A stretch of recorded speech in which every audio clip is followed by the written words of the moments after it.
दिग्गज real estate developer शोभा limited ने हाल ही में अपना राइट इशू अनाउंसमेंट किया था। उस राइट इशू में एप्लीकेशन करने की डेट्स ऑलरेडी आ चुकी हैं। 28 जून से लेकर के 4 जुलाई तक हम उस राइट इशू में अप्लाई कर सकते हैं। हमने इस राइट इशू के रिलेटेड एक इन्फॉर्मेटिव वीडियो पहले भी बनाया था। आज के वीडियो में हम सिर्फ इस राइट इशू में कैसे अप्लाई करना है, कितने रुपए हमारे को एप्लीकेशन के टाइम लगेगा और उसके रिलेटेड कुछ टेक्निकल बातों की चर्चा करेंगे। तो make sure you watch this video till the end.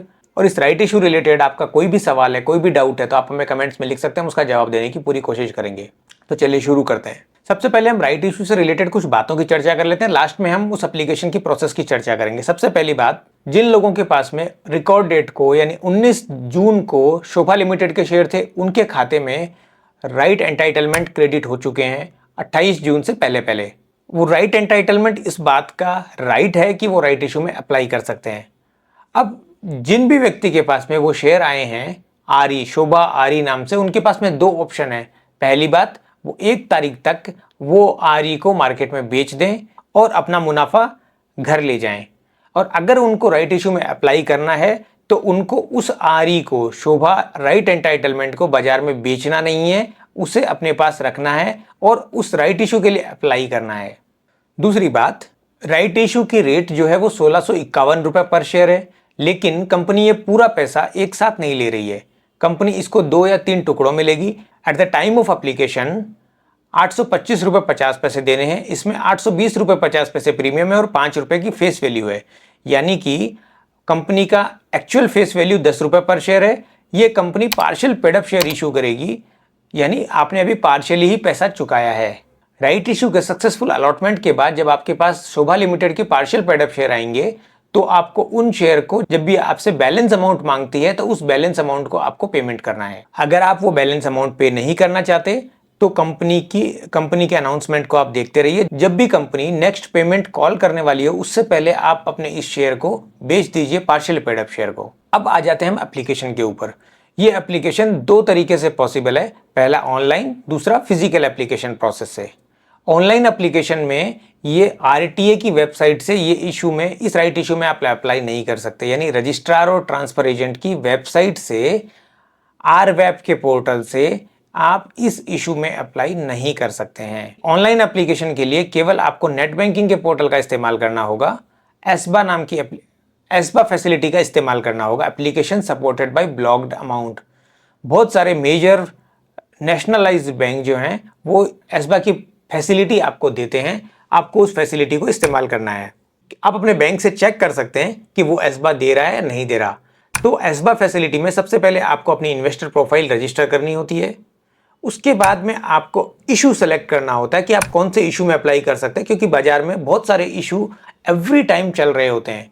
तो आपको शोभा लिमिटेड के राइट इशू को सेलेक्ट करना है। उसके बाद आपको आपकी पर्सनल डिटेल्स वहाँ भरनी है। उसके बाद आपको डीमेट अकाउंट की डिटेल्स भरनी है। अगर आपका सीडीएसएल का डीमेट है तो आपको 16 नंबर का डीमेट अकाउंट भरना है, और एनएसडीएल का डीपी है तो आईएन से शुरू होने वाला आपका डीमेट अकाउंट भरना है आपको। उसके बाद आपको डिजायर्ड क्वांटिटी भरनी है कि आप कितने शेयर में अप्लाई करना चाहते हैं। उसके बाद ऑटोमेटिकली अमाउंट कैलकुलेट होकर के आ जाएगा और आपको एप्लीकेशन सबमिट कर देनी है टर्म्स एंड कंडीशन एक्सेप्ट करने के बाद में। ध्यान रखें इस प्रोसेस के अंदर कि आपके पास में खाते में पहले से पैसा होना चाहिए, बिकॉज ये अमाउंट इंस्टेंटली ब्लॉक हो जाएगी। और अगर आपके खाते में पैसा नहीं होगा तो ये एप्लीकेशन या तो लगेगी नहीं या लगने के बाद में रिजेक्ट हो जाएगी। इसलिए आप अपने खाते में सफिशिएंट बैलेंस रखें जितने रुपए की आप एप्लीकेशन लगाना चाहते हैं। दूसरी प्रोसेस है फिजिकल एप्लीकेशन की प्रोसेस, यानी कि अगर आपके पास में रिकॉर्ड डेट को शोभा लिमिटेड के शेयर थे तो आपको मेल पे या फिजिकली आपके पास एप्लीकेशन फॉर्म आरटीए ने भेजा है आपको। अगर आपको वो एप्लीकेशन फॉर्म नहीं मिला है तो आप प्लेन फॉर्म पे भी एप्लीकेशन कर सकते हैं। मैं प्लेन एप्लीकेशन फॉर्म का फॉर्मेट नीचे डिस्क्रिप्शन में दे दूंगा। उस एप्लीकेशन फॉर्म में आपको अपनी डिटेल्स भरनी है, डीमेट अकाउंट की डिटेल भरनी है और आपको अपना बाकी पर्सनल डिटेल और बैंक अकाउंट की डिटेल वो सारी भर के चेक के साथ में उसको सेल्फ सर्टिफाइड सिंडिकेटेड बैंक्स में जमा कराना है। सेबी द्वारा डेजिग्नेटेड कुछ बैंक्स होती हैं जो इस टाइप की एप्लीकेशन को लेने के लिए सक्षम है। मैं उन सब बैंक्स की लिस्ट भी डिस्क्रिप्शन में लगा दूंगा। हमने पीछे की कुछ राइट इशू में और आईपीओज में भी हमने देखा है कि ये जो फिजिकल फॉर्म वाला प्रोसेस है, उस प्रोसेस में आपको लास्ट डे में 3 बजे के बाद आपको बैंक में नहीं जाना है, क्योंकि वो बहुत बार लेने से मना कर देते हैं। वो आपकी एप्लीकेशन एक्सेप्ट ही नहीं करेंगे। इसलिए ध्यान रखने की बात यह है कि आपको 4 जुलाई को 3 तारीख से पहले पहले ये एप्लीकेशन लगा देनी है।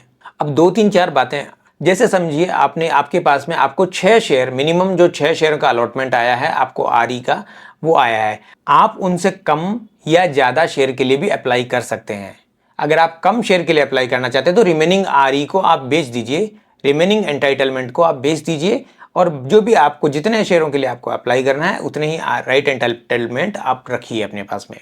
अगर आपको एक्स्ट्रा परचेज करने हैं तो आप ओपन मार्केट से भी परचेज कर सकते हैं। हाँ, अगर आपके पास में 6 आ रही हैं, सपोज 10 आ रही हैं आपके पास, तो भी आप ज़्यादा के लिए अप्लाई भी कर सकते हैं, ज़्यादा राइट इशू के शेयर्स के लिए भी अप्लाई कर सकते हैं। लेकिन उस टाइम आपके पास आना, उन शेयरों का आना उस इशू को कितने गुना सब्सक्राइब हुआ उस पर डिपेंड करेगा। इसलिए आपको जितने शेयरों के लिए अप्लाई करना है उतने आरई आप बाजार से खरीद के एक्स्ट्रा राइट इशू के शेयर के लिए भी अप्लाई कर सकते हैं। ध्यान रखिए, अगर आपने 4 जुलाई तक राइट इशू में अप्लाई नहीं किया है तो आपके पास जो भी राइट एंटाइटलमेंट बच जाएंगे आपके डीमेट में, वो लैप्स हो जाएंगे।